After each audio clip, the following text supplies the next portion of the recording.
Hello, and welcome to the Daddy of 'Em All podcast, where we dive into the people, stories, and traditions that make Cheyenne Frontier Days more than just a rodeo.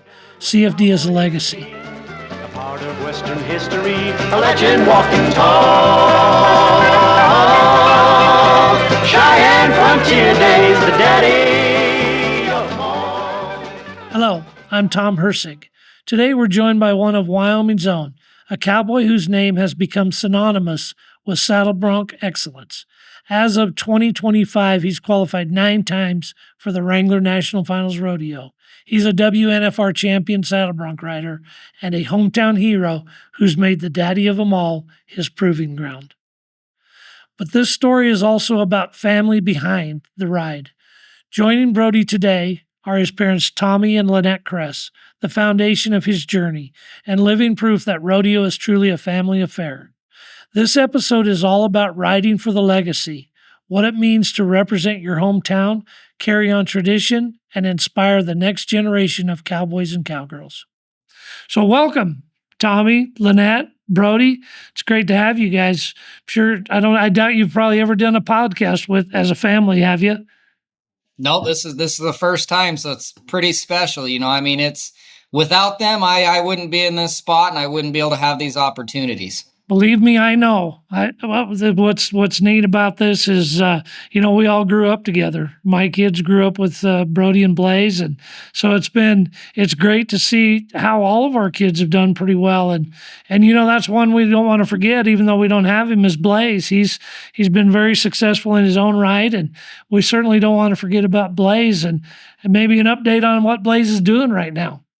Yep. Yeah. Blaze, he's been doing good. Between him and his girlfriend, I think they've probably got 25 outside horses right now. And he started working his way more into the reining cow industry too. He's been in the cutting world ever since I started making the finals, and now he's switching over a little bit. He loves cutting and getting to have that, but I think he really enjoys getting to train in more than one discipline with the reining cow. He's got a really nice blue roan horse that he's getting to ride from a lady that has sent it to him, where he's able to go compete on that horse. I know he's competed in a few competitions already, and looking forward to doing more. They work their butt off. My parents have done an amazing job of being able to buy this place for us where we can all be here on one spot and being able to chase our goals, so they're getting their footprint out there, getting their name out there, where he's finally training on his own. He's not under anybody else. So, it just takes time, to be able to get people coming in and trusting you and realizing how good he is at what he does. Yeah. But he's headed in the right direction. They work hard. They're probably up there in the indoor right now, even though it's raining and everything, riding horses. So he's doing everything he has to and just waiting for things to come along now. So Lannette, it's a mother's dream, right? You got everybody back together. Yeah, it is. And having the grandbaby right here is awesome too. So Lannette, tell us about the whole operation. What all do you guys have going on down there? Because I think it's a lot. Yeah, we do have a lot going on. So Blaze has got his training facility. He's got an indoor arena. We have an outdoor arena that's got buck and shoots in it for Brody. And Blaze's girlfriend, Tawny, she's got her barrels set up in there. Blaze can run his reining patterns and everything that he needs to do there too. We've got a square pen that he can cut in outdoor. We've got an indoor cutting pen, got an outdoor round pen. And then Tommy and I have a 80-plus stall barn that we're eventually, hopefully, going to do some air care in. Great. That's awesome. And I guess I forgot Brody's wellness centers at the very front of the property, and we've had that up and going for a couple of weeks. He's got his gym set up, got lots of people coming to that, and it's awesome. One-stop shopping, can take care of the people and the horses all at one place. Absolutely. So let's start, Tommy, maybe you and Lannette could talk a little bit about, what it was like raising Blaze and Brody. And, you guys went on a lot of great paths, from wrestling to rodeo to all 4-H, FFA, all the stuff you did. Kind of tell us what it was like with those two growing up, and give us a little dirt on Brody especially, okay? We talk about Brody a lot right now because he's got a mini me running around that's crazy. So it reminds us all. He never sat still, but No, growing up in, out in east of Cheyenne was just wonderful. We didn't have a great big place, but it was big enough to keep our 4-H animals and our horses. And we just had lots of friends like the Cathcarts and you guys that would let us go ride on you and rope with you and do all those things. And they did a lot just with a lot of people. I think back to when we were really little, Kurt and Patty gave us calves with Zane Thompson, so we couldn't afford calves, and Kurt would give us 5 or 6 at a time and we bucked the wheels off those things as long as we fed them. And Zane and Blaze and Brody got on, and we kept tracking our shoot, and we'd invite other kids over. So just lots of outdoor stuff. We really didn't have a lot of computers then, and no one had a cell phone, and they just played outside. That makes good kids. Tommy, tell us a little bit about what you were doing at that time.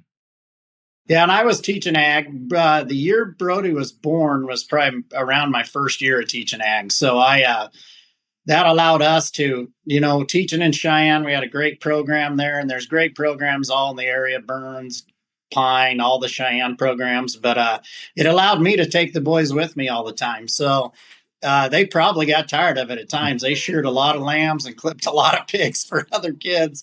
And I don't know if I ever asked if they wanted to. We just had to get it done. So it was a lot like living on a ranch. We just drove around to take care of everything. Mm. But yeah, so I was blessed to teach in our school district. And then I went to be a principal there and really enjoyed that for 10 years. And I had a chance to go back and end my career teaching ag at Central. And that was great too. So I still have a lot of kids call me, and I had one stop by the other day and rode a colt around for me a little bit that's down there roping some and Mare Fraley. And so I miss the kids, but Cheyenne was a great place. And Blaze and Brody are really no problem to raise at all, but we just kept them busy. So, Lannette, what were you doing?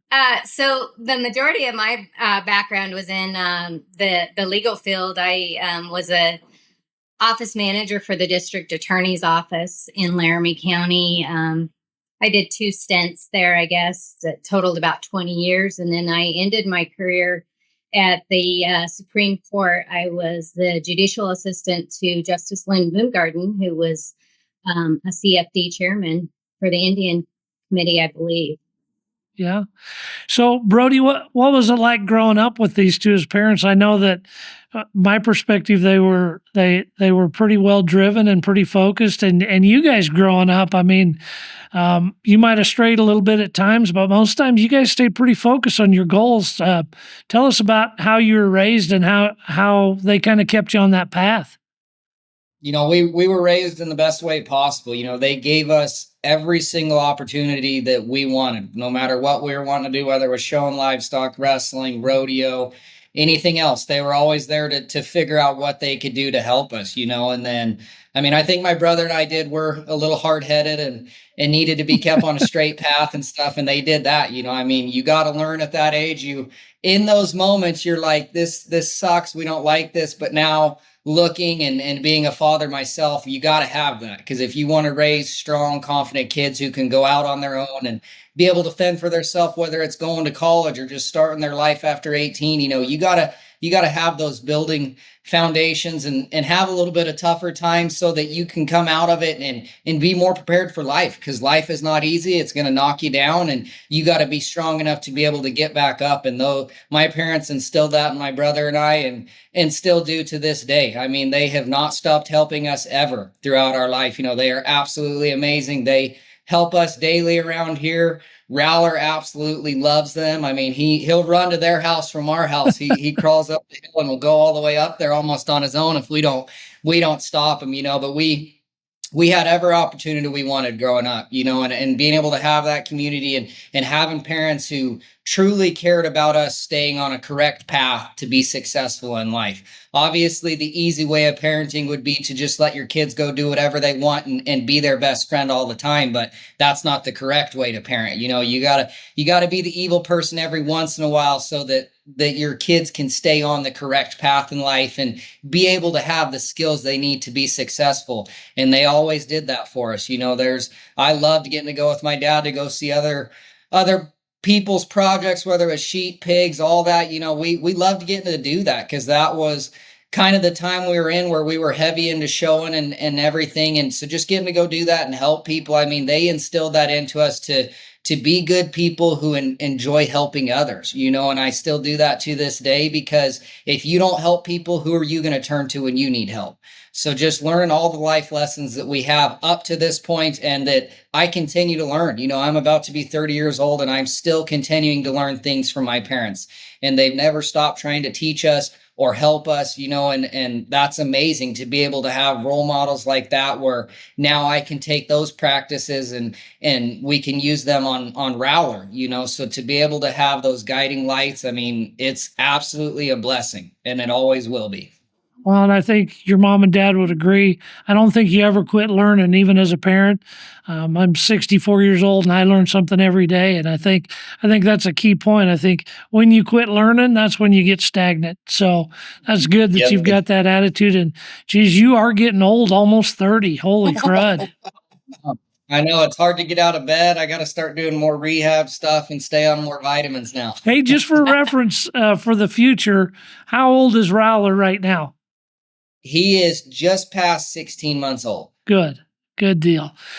So, you guys started out like showing. You started out. You guys junior rodeoed. I'm sure. Did all that stuff. We did MSJBR. So we'd, like, when I was riding sheep and calves, and Blaze, I guess I don't know if Blaze ever went competing in the sheep riding, because he was already old enough to do the calf riding. Yeah. So we did that stuff a lot, and then kind of when we were transitioning from that to like being ready to ride bucking horses and stuff, we're more focused on showing livestock, riding colts, and doing that stuff. We never went to like my dad took me to 2 or 3 Little Britches rodeos after I had started riding bucking horses, but we decided that those just weren't that good. You never really got to get on that good of horses and stuff. And we were blessed to be able to have a great pen of practice horses. Colton Miller had a set that he gave us. We always got some from JD Hammaker, had a few from John Forbes and other people, so we had 10 to 12 head of bucking horses standing around where we were able to get started and kind of have a safe spot to do it. I mean, my brother, he was a little bit more the guinea pig, being the first one getting on, but he still was never really put in a situation where you would expect somebody to get hurt. I mean, he got knocked out a few times getting bucked off over horses' heads and stuff, where that's just kind of can happen sometimes. I mean, one time it was on our best practice horse, Snake Stumper, that, we would put any kid on. And I wish I could find practice horses like him nowadays, because he was amazing, So we didn't as much focus on like the junior high rodeos and stuff like that. It was more just being patient, staying at home and getting better at stuff. Don't just go waste money to learn at home, where then when you have to go spend the money, it's worth it, because it's not cheap to do all that, and we were already going around wrestling and showing and getting taken to camps and stuff, and that all cost a bunch in itself without having to add rodeos on top of it. So I think it was perfect that we got to experience the rodeos as younger kids, riding sheep and riding calves and getting to do that and go to the MSJBR finals and everything we got to do, and then having a little bit of a break there where it was more just staying around at home and working on stuff. And I mean, we were busy enough showing livestock, going to jackpots with that and everything, where it fit well into our schedule to not have to worry about going to junior high rodeos and stuff. Well, and I remember I had this story about your family, because there was always some sort of a competition or some activity going on. There was never much time just to sit around. And I remember you guys were having like a neighborhood gathering at your place. And I got there late. My family was there. My daughter Jordan was there. She was probably 16 or 17 years old. You guys had the steers in, and she was getting on a bucking steer. And I was like, what? Yep, this is the Cress house. This is what they do here. So she remembers that to this day, which it was a lot of fun. But that's how your family rolled. Yep. We always had opportunities, and getting to have that one buck and shoot in that arena. I mean, that's what started it all right there, getting to have that arena and be able to do that. I mean, we had a bunch of people come over, and I know Bryce Meredith used to come get on steers every once in a while with us and stuff too. So to be able to have those opportunities, and have a great community and a great backing, to be able to chase your dreams and just get out there and have fun. That's what was so important to me, and such a blessing of us being able to have this place and get moved out here where Rowler can grow up the same way. I mean, we loved our house in town and we were in a great neighborhood, but I do not want to raise my kids in a neighborhood or in town. I want them to be out here where he's running around in a diaper and only his shoes most of the time, and riding around on the Rangers, getting to go see his horses, where he can grow up and learn the values that help you be successful throughout life. Well, and Tommy, we probably can't have this conversation without talking about Colt Brueggemann, I don't think, can we? No, absolutely. Colt, he was between him and Frank, and early on, young Colt's put a lot of time into the boys roping and stuff. There was a gap in there where we were kind of that age where they had to get pretty serious about bull riding, and they just weren't. And I was good with that. So we put a lot of years into roping, but gosh, Blaze would get off the bus or get picked up a carry every day and go rope with Colt for a couple of years, through like 6th and 7th grade type. Yeah, that age. So he had to tie on to a lot because Colt was a healer and he wanted to heal a lot, but he did learn to handle cattle a lot, and he did let him rope some too. So it was good. We've always had a lot of help from our community, Tom. It's just like the volunteers you have. I think back to all our coaches that coach with us wrestling and coach, the people that help you when you're showing livestock, everybody throws in. But Cheyenne's just such an amazing place for that type of community support where people help everybody. And gosh, not a better place to raise kids, that's for sure. Not at all. It's just overwhelming to think about the amount of help you get when you raise your kids for, 18 years somewhere. So, Lannette, at this time, what was life like for you? You had 3 pretty strong personalities within your household. How'd you keep all that squared away? Because we know the glue to the family is you. Well, she's by far the scariest one, so we all listen to her.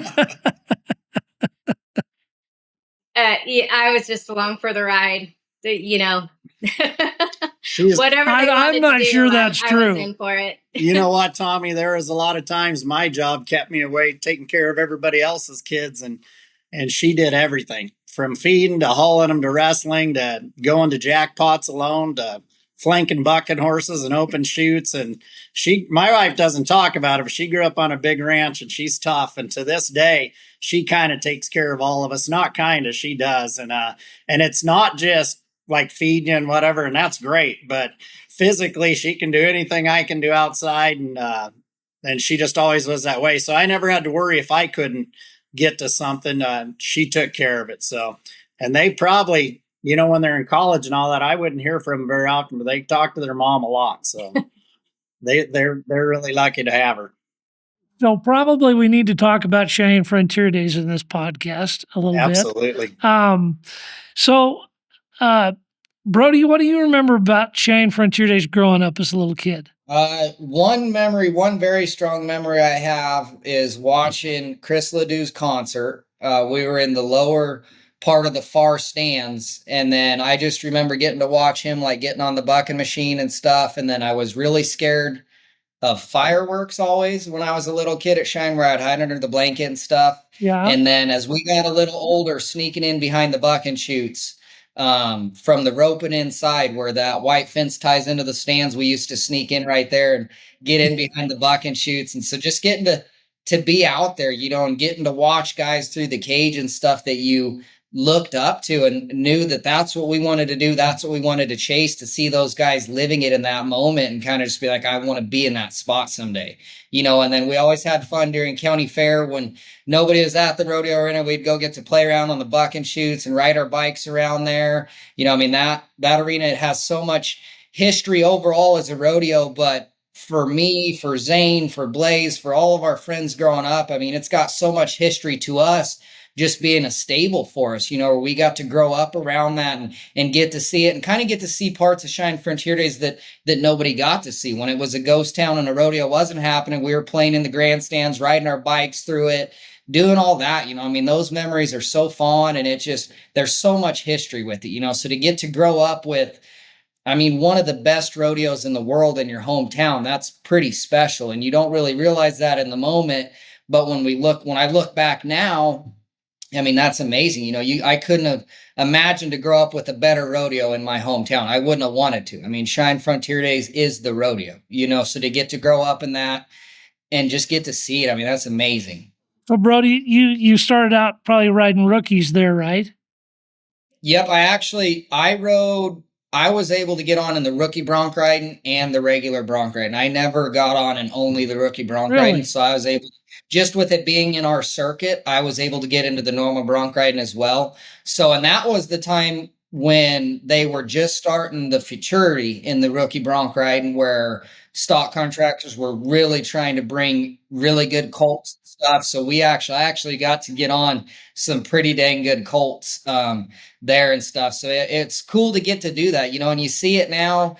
The rookie bronc riding is absolutely wild. Like, I don't know if I'd want to get on it in it with how it is now, but to get to watch it and for those kids to get that opportunity on a stage like that, they're all young, they got fire in them, they're ready to get on whatever you run underneath them and have something to prove for sure. So it's pretty entertaining to get to watch that. I mean, there's just so much history behind the rookie bronc riding. So to be, I think, the only PRCA rodeo that has that, I mean, that's a very, very special thing.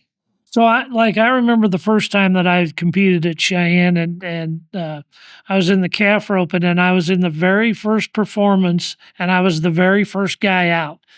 And I remember, like, I don't know that I remember a whole lot about it because, I'm like you. I grew up around that arena, and you get to like feeling like it's your backyard. But boy, when you back in that box, for me, man, that was a whole different experience. I don't know what you felt like when you first got on your first bronc there, but it was different. Oh, it still is today. Every horse that I get on in that arena, it's different just because you have so many eyes that have watched you from the time you were a little kid up to the point where you're crawling in that buck and shoe, that are watching you, are expecting you to do good, where it's just different. It's different than even getting on at the NFR where everybody is watching it. I mean, to get on in that arena where I grew up in, and the people that helped me get to that point where you kind of want to go out there and meet their expectations, obviously, because they helped you get there. So it's still to this day, I mean, from the first horse to the amount of horses I've got on in that arena now, it's still completely different.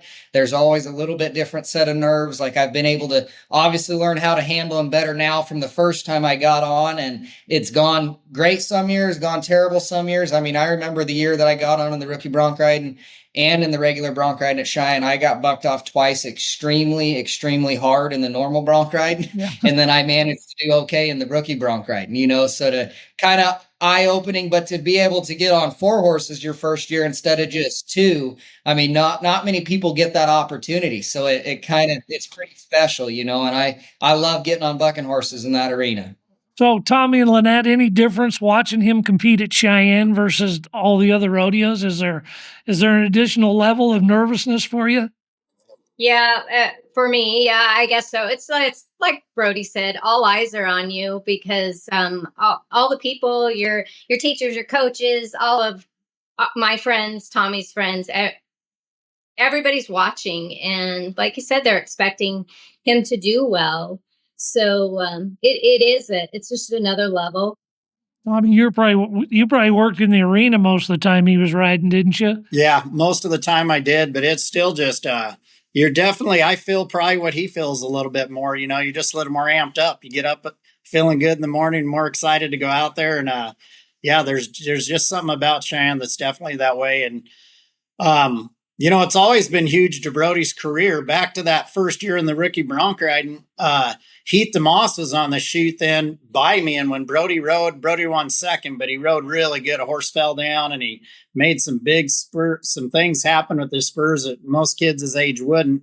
And it kind of shocked me. And Heath asked who he was, and I told him, and we had a talk, and he said, "I want that kid in my van next year." And I said, "So, really?" I mean, and he sent us a pin a year later in June to meet him in Omaha. It just said the time and where he would be and have $5,000 in your pocket. And I think Brody had 3, and he said he could go with them all summer. And that was really Brody's first start. Heath gave that to him, and he wouldn't have that day, but he said, "I want guys like him in my van." And he had never even talked to Brody. And that happened at Cheyenne. What was that like, Brody, to jump in a van with a legend like that? It was I was nervous at first for sure, but Heath is such a good guy and helped me kind of learn the ropes a little bit, getting started where you're actually truly rodeo, where you say, hey, this is what I want to do. I'm ready to chase the NFR. And to be able to jump in with a guy like that where you don't have as harsh of a learning curve on what rodeos to enter, kind of what trails you set up where they go together throughout the summer, where you're not just pinging back and forth and wasting time and money on miles that you don't need to do, getting to learn some of that stuff. And I've been very lucky through my career to kind of always have guys that can help me until I was ready to do it on my own. I mean, I went from being able to travel with Heath DeMoss to getting in with some college buddies for a year or two after that, and then getting in with Isaac Diaz and Shorty Garrett. I mean, then you're kind of just out there rodeoing. They're like, Isaac handled the entering and everything that we needed to worry about that way to make sure we were getting to where we needed to get. And Heath did the same stuff. So that kind of takes some of that stress off you, where you just get to go rodeo and do what you love, and getting to do it around guys who've made the NFR, who've had the success. It makes it easier because you just say, hey, what are they doing? That's what I need to work towards. Like, yeah, I'm going to be a little different than them, but I can pull something from each one of them and turn it into what I need to do to be successful, but I think being able to have people, that's what I always tell people, your traveling partners are probably the most important thing to your success in rodeo, because you spend as much time with them throughout a year as you do your family. So if you're traveling with guys who are negative, who lose focus, who don't care to get to rodeos on time and take it serious as a career and a job, you're not going to be successful. Like, you can't be the only guy in the rig who's caring to put that time in and be serious and do the stuff you need to do to make the NFR. So getting to get in with guys and getting to see the importance of that right from the start of my career, I mean, that was so beneficial to me. I mean, I definitely did have a learning curve still, where I think I got in with Heath in maybe 2015. And then 2016, I didn't rodeo with him. And then 2017 was the first year I made the finals. So, I did still have a little bit of a learning curve, but I think it was a lot shorter than it could be for some people to get to kind of learn some of the ins and outs, where I had a little bit better chance of success earlier on. So, Brody, what makes a guy like that pick up a kid from Cheyenne that's never been anywhere and throw him in his rig? What motivates somebody like a legend like that to take you with him? I think the main thing for Heath is he loves helping guys. He likes seeing people have success. He loves rodeo, loves getting to be around it. So I think that was a big thing for him. And I mean, as you get older, getting to have some younger guys in your rig too, to keep the life there, keep the fire alive, I think that helps as well, because as it kind of seems as all of us get a little bit older in the rodeo, you might get a little more sour about this or that just because you've been around certain things for so long, where if you can kind of take focus away from that, you don't want two or three old guys in a rig where they're just complaining all the time if they're not winning and doing this or that. So I think that was also probably a little bit of a plus for him, to get to have a younger guy and who hasn't gone and done anything yet, who has a different perspective on rodeo, and getting to help me grow and get to where I could be successful, kind of helped keep him moving in that direction to keep doing the same thing and keeping his fire alive. I bet that's right. So let's go to the first year you won Cheyenne. That was kind of a great year for you and for Cheyenne. Yeah. So kind of walk us through the short round. You got on quite a few horses that day, I think. Yep. I was, I think, first or second out actually in the short round. I got on Charlie's Angel, and I kind of knew that she could be a little weaker, but give you kind of a chance in the short round. She wasn't necessarily the one you wanted, but she wasn't bad.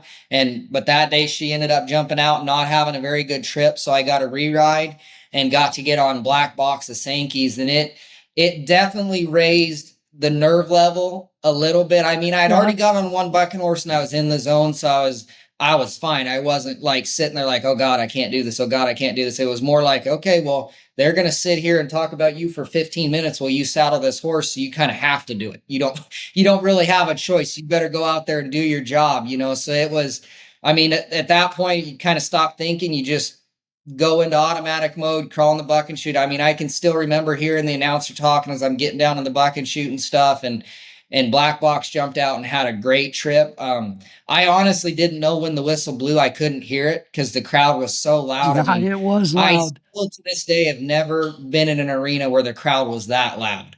I So like I agree. couldn't hear the whistle. I didn't know nothing. I was like, okay, well, you better continue riding until you for sure know it.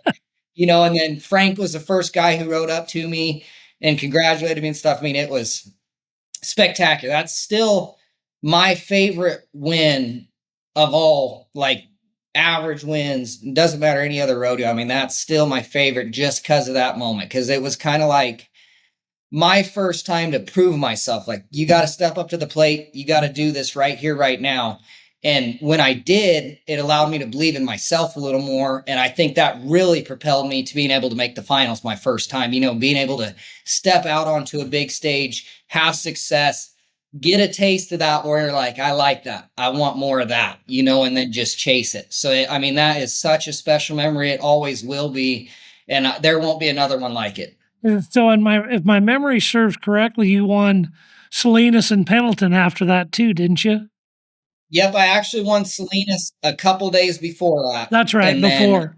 yep, and then was able to win Pendleton later on that year too, and it's just so hard. That was kind of, I guess, my year where I really transformed from being a bronc rider where I thought I had a chance of making it to knowing I had a chance to make, kind of in those moments where you're winning those big rodeos and stuff. You're like, man, this is happening. Like, we're doing it. Like, it's fun. Obviously, when you're winning, you don't have to think about anything. You just go compete, and getting to do that and getting to win rodeos of that level all in 1 year. I mean, some guys chase those rodeos and never get to win them. So, Tommy and Lannette, what was that like to watch that first time? It was pretty unnerving. I I remember, watching Brody saddle his horse, and watching Sterling Crowley was helping him, and just thinking, wow, we got an NFR guy down there helping Brody. He must really believe in Brody. And then, the song that was playing it was just all building, and when they opened the gate, and yeah, it was crazy. And then when he got done, everybody was just grabbing you and hugging you, and I didn't even know who was grabbing me or hugging me. It was like Brody said, it was deafening. It was deafening, that's for sure. What about you, Tommy? It was exciting. It's one of those things where you don't think you could ever do it, that it could ever happen. It's unbelievable this day. I probably watched that video. I didn't for a year. I probably watched it 2 or 3 times a day, and it took a long time to go from the re-ride to doing all Keeps that. you motivated. Yeah, it was. It really changed a lot of people's perspective. I was a principal then, and I remember showing it to Mr. Marich, and he didn't really understand what had happened. And of course, he's connected in the community. And then I showed him the video, and he goes, "My God, that's a big deal to win Cheyenne." I said, "Yeah, it's a big deal." And it kind of scared us in other ways too, because it moved Brody up into, like right inside the top 15. But then you're like, man, we got a long ways. He's got a chance now, and there's a lot that's got to go on. And you kind of worry about that because, like those guys, like talking about Heath and Cody, those guys knew how to book, a private plane or do this and do that. And Brody went to 50 rodeos after Cheyenne that year by October 1st, and he had to do crazy things. He called me one time from Bismarck, and he got there, and he really needed to go to 3 rodeos up there. It was getting late, and he needed some money and he got to the rental counter, and they wouldn't rent him a car. And I said, well, try to buy it. He had enough money in his account. He could have bought a little car, and they wouldn't let him. So he called Fritz Messer. Fritz and Karen are just family to us. And Fritz had a part of their company up there, had an office in that area. So he just sent a guy over there to rent the car and told Brody, go stand around the side of the building. Guy's going to bring you a car and have it back here in a day or 2, and you're done. And that kind of made me nervous too. I thought, oh God, I hope he doesn't wreck it. But he went to the rodeos and won a bunch of money and just kept going. So it's just always those friends that help you out. But yeah, it was an exciting moment. We were sitting with Dan and Eddie Cathcart, our dear friends. And and it was fun. Even Dan was like, wow, I can't believe someone like he just won Cheyenne. I mean, I remember back when you won it and you were on News 5 the next day. And man, it made us teary-eyed to see a local guy that worked the arena his whole life win Cheyenne, So it's a big deal. There is no experience Nothing like that. it. I mean, there's a lot of other great rodeos, but when it's your hometown rodeo and it's Cheyenne, It's pretty It's a cool. big deal. It is. Yep, there's no other hometown rodeo like it. Not at all. So let's fast forward to the third time you won it, because you won it 3 times in a row. I mean, how could you ever expect that would happen? I mean, that's just incredible. Yeah, I didn't really expect it. And that's why I always tell people, there's so many people who focus on the outcome of things instead of the process of them. And I think it's really important looking back at wins like that and stuff. Because if I would have just sat there and said, okay, I expect to win. I've already done it twice. I need to do it 3 times now. It's got to happen. It probably wouldn't have. Whereas instead I was like, okay, you have a chance to do this, but you got to go handle your business, do your job, take it 1 horse at a time, do the best on every single horse you can. And then whatever outcomes there is what it is, and in those situations like that, I got to get on Top Hat, where that kind of at that time, she was the horse you wanted in the short round. Like, Right. she's the one you went on, where, it could be a real nervous point. You draw that horse, you're excited because you have the one, but then it's like, okay, now you have to go do it. Now you're kind of expected to, because you have the horse to do it on, so looking back at that, for me, it was just focus, focus, do your job. She was kind of a horse that had a weird start, where a lot of guys would miss her out or get bucked off right there if they didn't get her started right. So that kind of added a little more pressure into it too. But I just had to focus on doing what I know I could, what people kind of helped me get to that point where I was able to ride at that level and handle things like that, where you just go out there and have fun and just say, it's going to be what it's going to be. Just because people are expecting you to win doesn't mean it has to happen, doesn't mean it will happen. I've kind of always thought that, like, it doesn't matter if you have the horse or if you're coming in number 1, it doesn't mean you're going to win. So you got to still do it, just like if you were the guy coming in on the bottom of the list.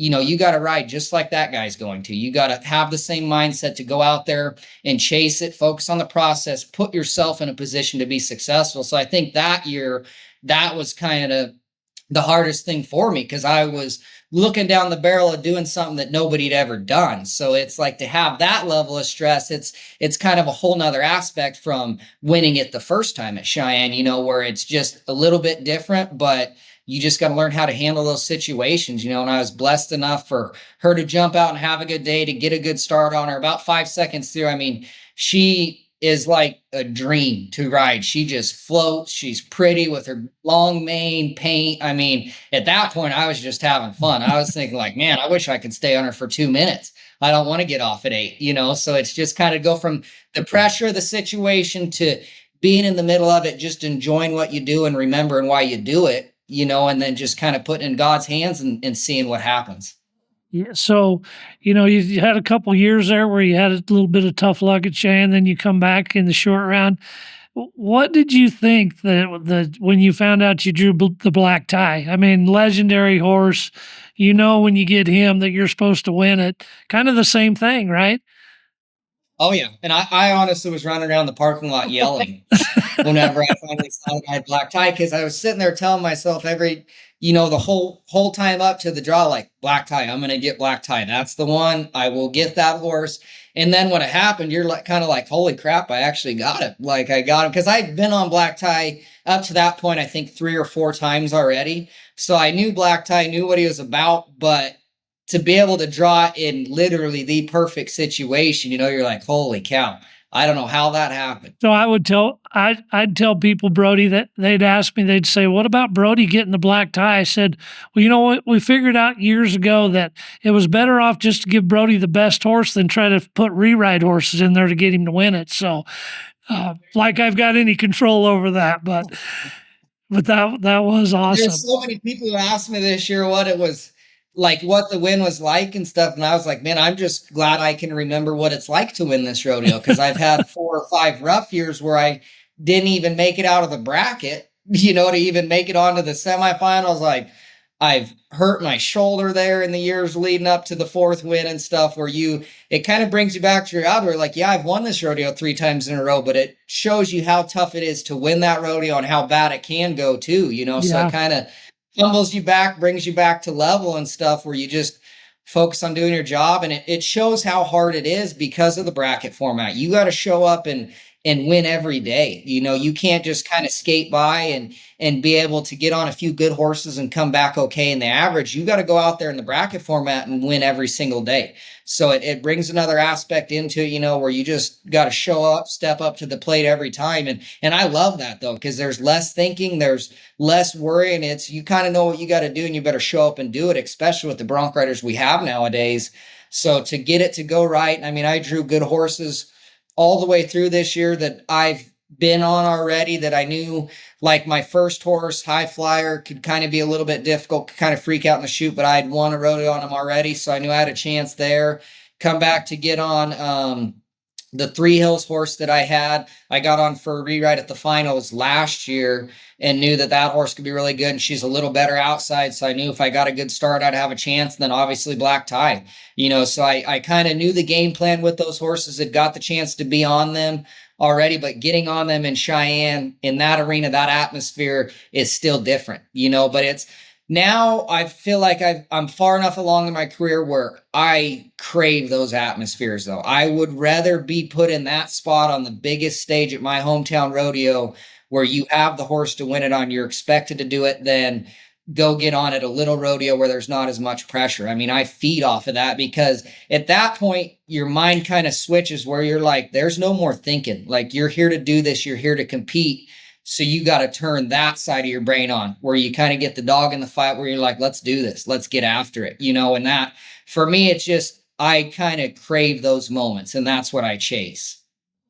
Well, guys, we've kind of exceeded our time limit. I know the four of us could probably talk for quite a few hours about everything, but boy, it's sure a pleasure to have you guys on here. And, I think one of the important things about these podcasts is we get to preserve this story for the future, so that the future Cress generations can look back on this and see what Cheyenne was like. So thank you guys for joining us on this, and good luck, Brody. We'll be cheering for you at the National Finals. Thank you. And Tom, I just want to thank you guys for everything you've done. All from the time I was a little kid, you helped me do stuff, to now you guys are supporting me, and I'm getting to wear Cheyenne Frontier Days on my shirt. I mean, I couldn't dream of representing any other rodeo, and it means so much to me to have your guys' continued support, and to have you guys look at me as a person you want representing your rodeo. So I just want to thank you guys for that and everything you do for me, and I'm going to do my best to make you guys proud at the finals this year. Don't worry. Whatever you do at the finals, we'll be proud of you. Well, thank you very much, Tom. Thank you, Thanks, Tom. Tom. Have a good day. To our listeners and viewers, thank you for tuning in to the Daddy of Them All podcast. Be sure to join us in July for the 130th Cheyenne Frontier Days, where legends and legacies like the Cress family continue to make history. Until next time, I'm Tom Hersig. We'll see you at the Daddy of Them All. Part of Western history, a legend walking tall. Cheyenne Frontier Days, the daddy